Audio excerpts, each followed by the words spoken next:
Monsieur le maire, on se retrouve dans l'émission C'est-à-dire après une petite pause estivale.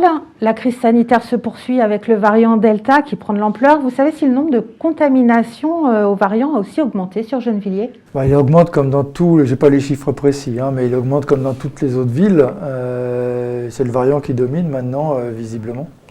Et où est-ce qu'on en est de la vaccination sur Gennevilliers ? Alors la vaccination est toujours inférieure à Gennevilliers et aux autres villes. Je n'ai pas en mémoire les chiffres exacts, mais on doit être à 40% maintenant de vaccinés. Malheureusement, on s'aperçoit toujours d'une constante. Dans les villes populaires, la vaccination est inférieure à celle des villes bourgeoises, si j'ose dire. À partir de la semaine prochaine, le centre de vaccination déménage pour les salles Gallieni. Pourquoi ? Nous souhaitons redonner le gymnase aux activités scolaires et puis aussi au futsal. Ça nous semblait aussi important de reprendre une activité normale, donc nous neutralisons une salle festive pour en faire le centre de vaccination, parce qu'il faut continuer aussi à se vacciner. Donc ça dans la salle 1 aux espaces Gallieni, est-ce que c'est pas un peu trop excentré ? C'est un peu trop. Oui, c'était mieux dans la ville, mais c'est la salle qui nous permet d'être le plus proche de tous les Gennevillois et de permettre d'avoir un centre de vaccination qui fonctionne sans arrêter toutes les activités sportives et de loisirs. Vous allez le maintenir ouvert encore un bon moment ? Nous le laisserons ouvert le temps qu'il faudra jusqu'à ce que nous ayons 100% de Gennevillois vaccinés. Cette semaine, vous avez prévu des vaccinations et des tests antigéniques éphémères à l'espace Grésillon, à l'espace Aimé-Césaire. Pourquoi ? L'idée, c'est qu'on aille voir les personnes qui ne font pas toutes les démarches pour se faire vacciner, qui ne sont pas opposées à la vaccination, mais pour qui Doctolib c'est compliqué, le téléphone aussi. Et donc on permet à ces personnes de, sans rendez-vous, être vaccinées sur des démarches de ce type éphémère. Alors donc là ça commence, c'est jusque quand ? Il y en a une lundi et il y en a une autre, je crois, le jeudi prochain, me semble-t-il. Peut-être que je me trompe, il faudra vérifier sur le site internet. Et 2 jours, mais on en fera d'autres aussi par la suite, de nouvelles initiatives en lien avec l'Agence régionale de santé et la préfecture pour permettre à plus de personnes de se vacciner. La question ici est posée et qu'on voudrait travailler avec l'Agence régionale de santé, c'est aussi d'aller chez les personnes qui ne se peuvent pas sortir de chez elles et se déplacer, mais qui auraient besoin d'être vaccinées. Là, vous aurez le taux de pourcentage ensuite de personnes qui restera à faire vacciner sur la ville. Est-ce que vous pensez que ça va vraiment augmenter le pourcentage de vaccination ? Le pourcentage de vaccination, heureusement, augmente chaque jour, puisque chaque jour, on fait de nouvelles personnes. On a maintenant enfin le compteur qui nous permet, avec l'Agence régionale de santé, de voir le nombre de Gennevilloises et de Gennevilloises vaccinées, pas simplement le nombre de personnes vaccinées dans notre centre de vaccination, mais le nombre de Gennevilloises et de Gennevilloises. C'est ce qui me permet de dire d'ailleurs qu'on est toujours en dessous des autres villes, notamment des villes où les gens ont plus d'argent. Pourtant, la vaccination est gratuite, donc moi je pousse un peu à cette idée, plus il y aura de personnes vaccinées, mieux ce sera. Dans d'autres villes, des campagnes de vaccination sont prévues dans les collèges et les lycées. À Gennevilliers aussi ? Oui, ça ne dépend pas de la ville, ça dépend de l'éducation nationale. Par contre, la ville va aider l'éducation nationale sur ces vaccinations. Donc il y a des réunions prochainement en lien avec la préfecture et l'Agence régionale de santé et l'éducation nationale pour voir, pendant un moment parler, les collèges se feraient vacciner sur le centre de vaccination de Gennevilliers, le lycée sur le centre de vaccination d'Asnières pour répartir les charges. En tout cas, c'est pas stabilisé encore, c'est en cours de discussion. C'est encore l'étude. Le ministre de l'Éducation nationale souhaite installer des capteurs de CO2 dans tous les établissements scolaires pour mieux aérer les salles de classe. Est-ce que c'est prévu à Gennevilliers ?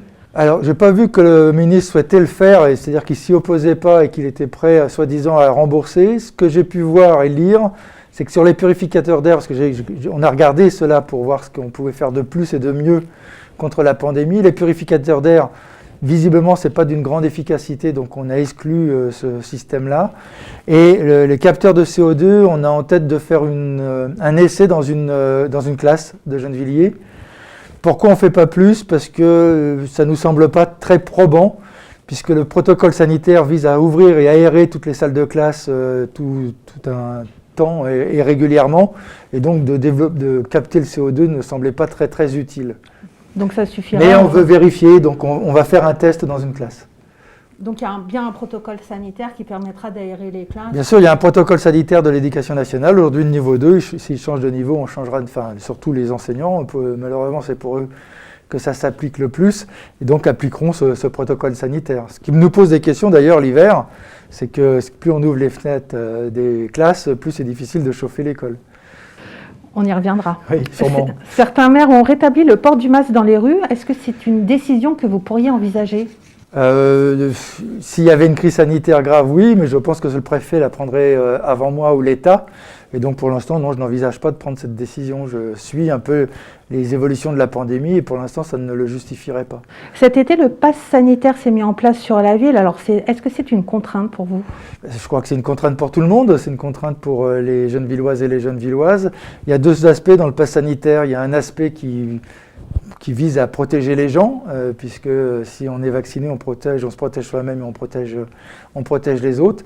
Il y a un aspect qui n'est pas acceptable à ces liberticides quand il s'applique sur le monde du travail, avec toutes ces histoires de risque de licenciement et autres. Ça, je m'oppose à cet aspect-là. Après, sur le côté contrôler si les gens sont vaccinés, c'est où la vaccination est obligatoire, où il y a le pass sanitaire, mais je crois qu'il n'y a pas trop de troisième voie. Alors le pass sanitaire, il a des conséquences sur les événements prévus sur la ville. Est-ce que vous allez les maintenir quand même ? On va maintenir le maximum d'événements possibles, y compris par exemple le forum pour des associations qui a lieu samedi prochain. Nous allons permettre aux personnes qui n'ont pas de passe sanitaire de faire des tests sur place. On est en train de voir avec un laboratoire pour qu'il y ait des tests sur place afin de permettre à ces familles de rentrer de se faire un pass sanitaire dans les 20 minutes. C'est pour éviter de décourager certaines familles. Pour éviter de décourager des familles qui n'auraient pas eu le temps de se faire vacciner, qui n'auraient pas fait leur test antigénique immédiatement, avant. Et donc sur place, ils auront 20 minutes d'attente, mais ils pourront se le faire sur place. Est-ce que les personnes non vaccinées ou sans passe sanitaire pourront quand même avoir accès aux activités culturelles et sportives cette année ? Non, sur les activités culturelles et sportives, elles dépensent du pass sanitaire. Par contre, ils peuvent venir en mairie, ils peuvent participer à toutes les réunions administratives, faire toutes leurs démarches administratives sans passe sanitaire. Par contre, les activités culturelles et sportives nécessitent un pass. Et en fait, sur la ville, ça fonctionne comme ça, c'est-à-dire là sur la ville, ça fonctionne comme dans tout le pays, normalement, parce qu'on ne fait qu'appliquer les directives gouvernementales. Donc, pass sanitaire pour toutes les activités culturelles et sportives. Pour le reste, on peut venir sans pass sanitaire. Pour se faire vacciner, bien sûr, il n'y a pas besoin de pass sanitaire, sinon ce serait absurde. Mais bon, des fois, il y a des choses absurdes qui sont mises en place. Mais là, non. Pour venir en mairie, faire ses papiers, faire une inscription ou des choses de ce type, il n'y a pas besoin de pass sanitaire. Pour aller dans les centres sociaux, il n'y a pas besoin de pass sanitaire, sauf sur les activités culturelles de groupe dans les grandes salles de Aimé Césaire ou de l'espace des Grésions. C'est-à-dire que dès qu'il y a style concert, activités culturelles de grand nombre, là il y a besoin. Sur des petits ateliers, il n'y a pas besoin.